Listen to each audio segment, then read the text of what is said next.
টানা 2 ম্যাচে গোল করতে পারেননি লিওনেল মেসি, তবুও গোল্ডেন বুটের দৌড়ে কিলিয়ান এমবাপ্পের থেকে তিনিই এগিয়ে, আর আর্লিং হল্যান্ড ও বেলিংহামরা তো আরও পিছিয়ে।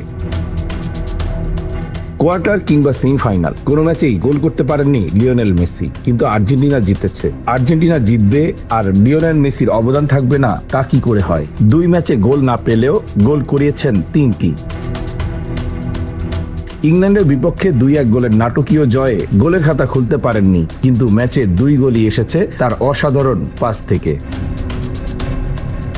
অর্থাৎ গোল না করেও আর্জেন্টিনার জয়ের সবচেয়ে বড় কারিগর ছিলেন অধিনায়ক। এই 2 অ্যাসিস্ট নিয়ে এবারে বিশ্বকাপে মেসির মোট অ্যাসিস্ট দাঁড়িয়েছে 4টি।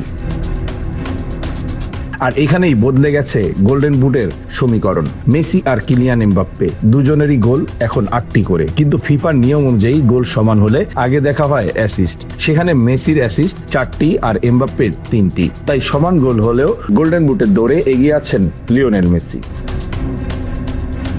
এছাড়া আর্লিং হল্যান্ড 7, বেলিংহাম ও হ্যারি কেইন 6, উসমান দেমবেলে এবং স্পেনের ওয়াইয়ার সাবাল 5টি গোল করেছেন। এই 7 জনের মধ্যে হালান্ড ছাড়া বাকি 6 জনের সামনে আরও একটি করে ম্যাচ খেলার সুযোগ রয়েছে।